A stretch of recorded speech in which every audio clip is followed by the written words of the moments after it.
The most spectacular example known of fine-tuning comes from Roger Penrose, winner of the 2020 Nobel Prize in Physics, and has to do with the special initial conditions at the Big Bang with the initial low entropy of the universe. On December 5, 2023, I posted some comments at the Discovery Institute website about a friendly debate on fine-tuning between Penrose and Christian philosopher William Lane Craig. At the end of this video, we'll play a 6-minute clip from that interview. Roger Penrose's example of fine-tuning is especially interesting for two reasons. First, because of the enormous precision required. Most other examples of fine-tuning require from a few up to 50 or 100 digits of precision. Penrose's example requires n digits, where n is much larger than the number of atoms in the known universe. And secondly, it's interesting because Penrose does not appeal to the multiverse argument, which is nearly always invoked to avoid the design conclusion.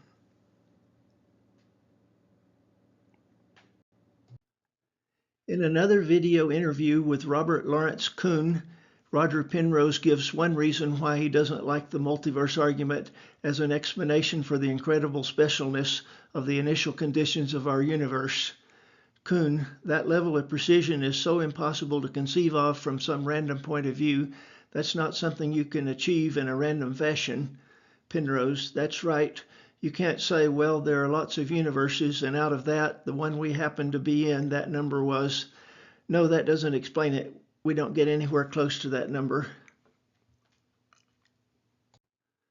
To get an idea of how many universes would be required to have a chance to explain the specialness of the initial conditions of our universe, imagine a book with as many words in it as there are atoms in the known universe.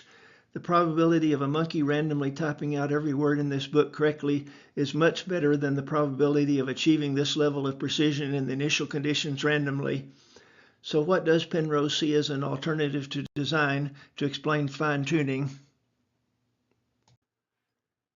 As he clarifies later in the full 2019 debate video, in his answer to the moderator's question here, he is only addressing the other fine-tunings because he has proposed a theory, conformal cyclic cosmology, on how to explain the special and extremely improbable initial conditions without design. He acknowledges there that no one believes me, and indeed his theory isn't accepted by other physicists and is highly imaginative. But he doesn't like the multiverse explanation for the other fine-tunings either, and he does acknowledge that design is a possible explanation, but he just pleads ignorance and says we know so little. Maybe there are other types of life, and thus other types of conscious observers that we can't even imagine, that could evolve in a totally different universe, and he provides a couple of examples from science fiction. When I first heard these comments, I thought something is very wrong with this idea, and William Lane Craig respectfully calls it a desperate expedient. And the problem is not just the difficulty of imagining any form of life without stars or elements heavier than hydrogen, though that is certainly hard enough. In the absence of fine-tuning, there wouldn't even be matter. There wouldn't be chemistry, says Craig. The slightest changes in almost any of the basic parameters of nature would have led to a universe without stable stars or without stars at all, without stable atoms, and thus without carbon and carbon compounds or rocky planets orbiting stars, and most likely without observers. But even if you accept the far-fetched idea that a very different kind of life, not carbon-based obviously, and even conscious observers could conceivably arise in such a universe, that still does not really explain the fine-tuning we see in this universe. We still need design or an incredible amount of luck to explain chemistry and stars and life as we know it. By analogy, would you say that tightrope walking is easy because there may be other safe places to stand? You don't have to stand on the tightrope. Now here's the clip of the interview with Penrose as promised. First of all, on this question of fine-tuning, which again, we might be worth just spelling out a little bit for the audience. Yes. You've yourself have contributed interestingly to this. There's a certain aspect of reality, the initial low entropy distribution of mass and energy. Now, yes. Without getting too technical at this point, this is essentially the idea you were sort of alluding to earlier, that at that very earliest moment, that singularity of Big Bang cosmology, there's an incredible amount of order versus the disorder, the entropy that appears later on, that needs to be there in order for a life-sustaining universe to be possible. In fact, you put this extraordinary number on it of the precision needed to be 1 in 10 to the power of 10 to the power of 123, which I'm told is, if you were to try to write that down there and you put a 0 on every single particle in the observable universe, you still wouldn't have enough zeros. Nowhere on this. close. and so yes. This is mind-boggling stuff, but it appears it appears that as though someone, as you know, who was it who said that someone's been monkeying with the physics? Hoyle, Fred Hoyle said it looks as though, as Bill has said, some sort of design is there to ensure that we got here. Now, what do you say to that idea? Well, I'm agnostic, I would say, on that one. You see, it's not clear to me.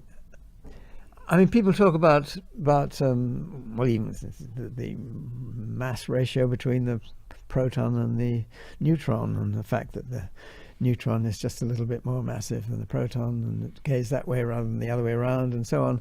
But it's very difficult to, since we only know one kind of life, you see, or one kind of the production of consciousness. It may be very rare throughout the universe. I mean, the numbers may not all be all that good. You see, you can imagine fiddling with them so that there were consciousnesses all over the place. You see, I don't know. You see, we don't know enough about that.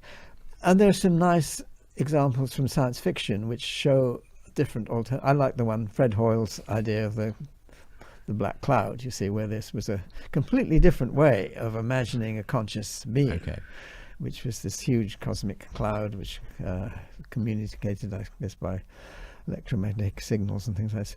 The other story which I like to refer to is one by Robert Forward, which was a Dragon's Egg, I think was the name of the story, where there was a neutron star which came close to the sun, and the people on the Earth went to explore it, and it turned out that there were living beings on this neutron star, which instead of using chemistry, they used nuclear processes. And this means that their lives and evolution took place millions of times faster than us. And how you can make a story with this complete imbalance was an amazing achievement, I thought. But they even had a religion which took place in the Cheelers, which were the inhabitants of this neutron star. And when the Earth thing came close to them, they built their complete religion on the star, which appeared, you see, in the So do you think it's I mean, these are obviously stories, but do you think it's possible in a sense that some sort of conscious reality could exist even in the absence of the physical sort of carbon-based life that we obviously need? It could have been done very differently, in a totally different. You see, there are many different parts of the universe where the physics is very different from what it is on the Earth. And maybe a different kind of life could have evolved there, and I have no idea. Just that we don't know. There are puzzles, right, which look like coincidental things. And one of the first ones was Hoyle's thing about the energy level of carbon, which hadn't been there. Then you couldn't have got beyond evolution. Well, Bill, what's your response to these sorts of ways of dealing with the fine-tuning? Well, this is fascinating to me because, as I understand you, Roger, you're not advocating either physical necessity nor chance via the multiverse hypothesis and self-selection effect, nor design, but rather you would simply deny the fact of fine-tuning altogether, that the universe is not fine-tuned for embodied consciousness. I think deny is too strong. I say I don't know. You don't know. Yeah. And to me, that is highly implausible. We just find example after example of fine-tuning in contemporary physics, and it seems to me to be a desperate expedient to deny that it exists. In the absence of fine-tuning, there wouldn't even be matter. There wouldn't be chemistry. So the idea that other forms of life would evolve, I think, is logically possible, but it's not, I think, the most plausible solution to the problem.